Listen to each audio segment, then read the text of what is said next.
Hi friends, this is Satadru. Welcome to food and foodies. आज मैं लेकर आई हूँ एक अनोखा स्वाद की बंगाली शादी वाली मिठाई की रेसिपी जिसका नाम है चित्रकूट। तो देर किस बात की, आइए शुरू करते हैं। याद रखिए, किसी भी मिठाई दुकान जैसा परफेक्ट बनाने के लिए सारे इंग्रेडिएंट्स का परिमाण और अनुपात सही रखना बहुत ज़रूरी है। इसीलिए वीडियो एंड तक देखते रहिए। आइए देख लेते हैं चित्रकूट बनाने के लिए क्या क्या इंग्रेडिएंट्स किस किस अनुपात में हमें चाहिए।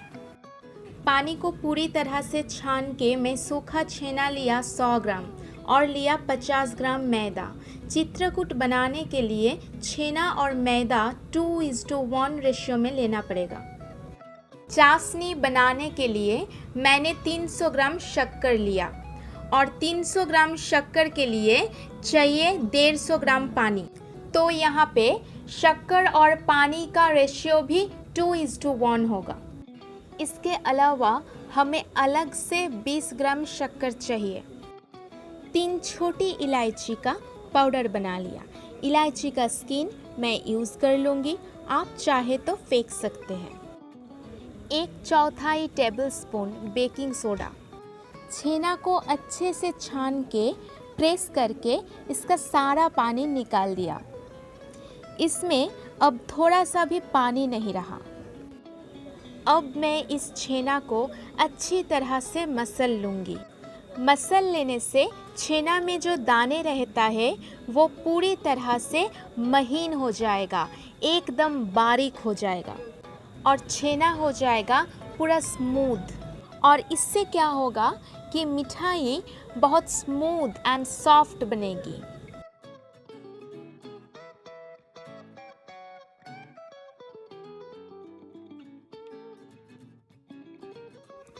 दो मिनट तक छेना को मसल लिया, दैट इज़ एनफ।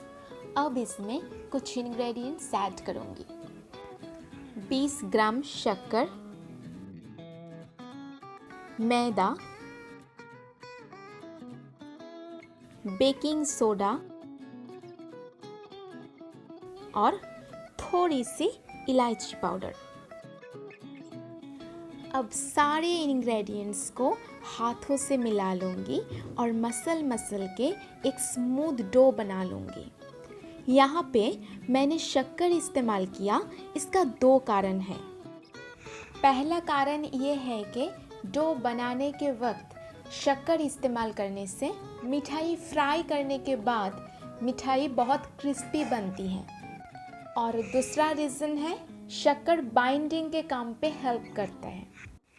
तो सिंपल सी बात है, बेकिंग सोडा प्लस शक्कर इज इक्वल टू क्रिस्पीनेस और मैदा प्लस शक्कर is equal to proper binding. Dough बनके तैयार है। अभी मैं इसको पूरी तरह से ढककर मिनिमम आधा घंटा और मैक्सिमम 45 मिनट रेस्ट करने के लिए छोड़ दूंगी। 45 मिनट के बाद वापस आई हूँ। फिर से एक बार डो को मसल के गूंथ लूँगी। किसी ने शिकायत करता है कि चित्रकूट फ्राई करने के टाइम पे टूट के अलग हो जा रहा है। इसका कुछ छोटी रीज़न है।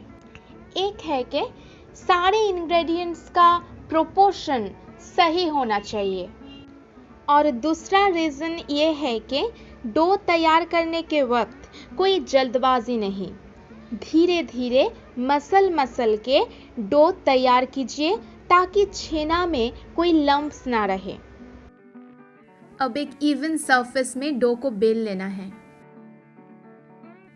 अब एक रोटी की शेप में डो को बेल लेना है। रोटी का थिकनेस मीडियम होगा, ज़्यादा पतली भी नहीं, ज़्यादा मोटा भी नहीं, क्योंकि फ्राई करने के वक्त ये वैसे भी फूल जाएगी। इसीलिए अभी थिकनेस मीडियम रखिए। अब मैं रोटी का चारों किनारे कट कर लूँगी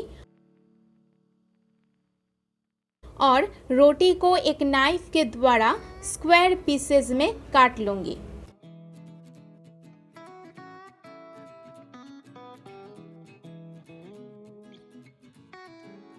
अब मैं ये सारे पीसेस को एक प्लेट में उठा लूँगी, जो कि फ्राई करने के लिए पूरा तैयार है। अब चाशनी बनाने के लिए एक पैन में पानी और शक्कर डाल दूंगी और गैस का फ्लेम लो मीडियम हीट पर रखूंगी। चित्रकूट का चाशनी प्रस्तुत करने के लिए चाशनी में कोई तार देने का ज़रूरत नहीं। चाशनी में 1 या फिर 2 उबाल आने तक वेट कीजिए और लो मीडियम हीट पर चाशनी को चलाते रहिए। बस थोड़ी देर बाद एक पतली सी चाशनी प्रस्तुत हो जाएगी। अब मैं चाशनी में बाकी इलायची पाउडर डाल दूंगी। साथ ही साथ डालूंगी थोड़ा सा नींबू का रस, ताकि शुगर सिरप क्रिस्टलाइज ना हो जाए। देखिए, अब चाशनी बिल्कुल तैयार हो गया। चाशनी को साइड में रखकर गैस के ऊपर एक कढ़ाई चढ़ा दिया चित्रकूट फ्राई करने के लिए। अब चित्रकूट को डीप फ्राई करने के लिए कढ़ाई में डाल दिया लगभग 200 ग्राम रिफाइंड ऑयल। ऑयल गर्म हुआ है या नहीं चेक करने के लिए मैं एक चित्रकूट से एक छोटा सा बॉल काट के ऑयल में डालूंगी। देखिए, ये ऊपर आ रहा है, मतलब ऑयल गर्म हो गया। अब मैं फर्स्ट स्टेज में 4 पीस चित्रकूट फ्राई होने के लिए ऑयल में डाल दूंगी और ये छोटा सा बॉल हटा लूंगी ताकि जल ना जाए। अब पलट पलट के चित्रकूट को फ्राई कीजिए ताकि दोनों साइड इवनली फ्राई हो जाए। देखिए कितना सुंदर फूल गया और कलर भी चेंज हो गया, पूरा डीप ब्राउन हो गया। अब मैं सारे चित्रकूट को ऑयल से उठा लूंगी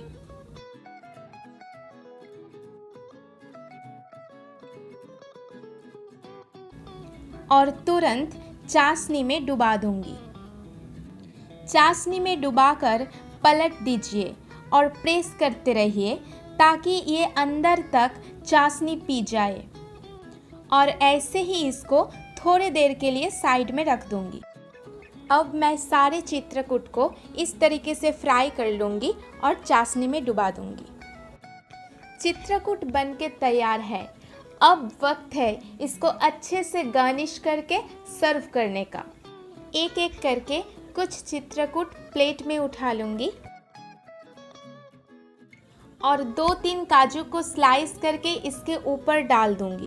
आप चाहे तो काजू के बदले में गार्निशिंग के लिए खोया भी यूज़ कर सकते हैं, जो आपकी पसंद। बस चित्रकूट सर्व करने के लिए तैयार है।